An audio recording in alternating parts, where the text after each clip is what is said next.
Friends, నా గుడ్డు కూర తయారీ విధానం నచ్చినట్టయితే ఒక లైక్ చేసుకోండి, సబ్స్క్రైబ్ చేసుకోండి ఫ్రెండ్స్. ప్లీజ్ కోఆపరేషన్ చేయండి.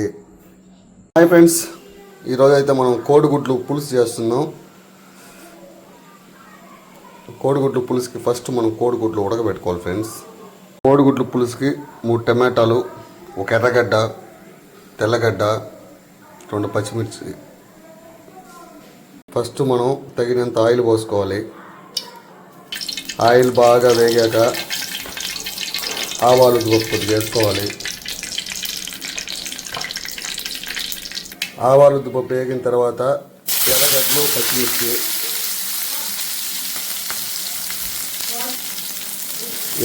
పచ్చిమిర్చి,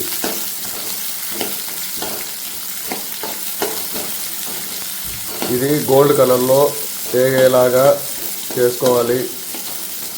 ఇది ఓన్లీ జెంట్స్కి మాత్రమే అండి, ఎందుకంటే ఇంట్లో భార్యలో ఈ వేసవి సెలవుల్లో ఊరిపోయినప్పుడు మన వంట మనమే చేసుకొని తినాలి కాబట్టి. అట్లా బాగా వేగిన తర్వాత ఎండిపోయిన కరివేపాకు 4 రెమ్మలు వేసుకోవాలి. దాని తర్వాత తగినంత పసుపు వేసుకోవాలి. ఉన్న తెల్లగడ్డలు వేసుకోవాలి.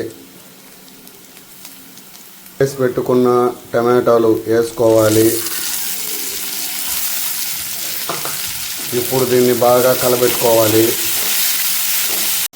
టమాటా ఉడికే లోపల మనం ఉడకబెట్టిన గుడ్లు ఒలుచుకోవాలి. తగినంత కారం, తగినంత ధనియాల పొడి వేసుకొని కలబెట్టుకోవాలి. 1 గ్లాసు నీళ్ళు పోసుకోవాలి. ఈ గ్లాసు నీళ్ళు బాగా ఉడకబెట్టాలి. తగినంత రాళ్ళు ఉప్పు వేసుకోవాలి. తర్వాత ఉడకబెట్టిన గుడ్లు వేసుకోవాలి. అంతే ఫ్రెండ్స్, ఈజీగా కోడిగుడ్లు కూర రెడీ అయిపోతుంది.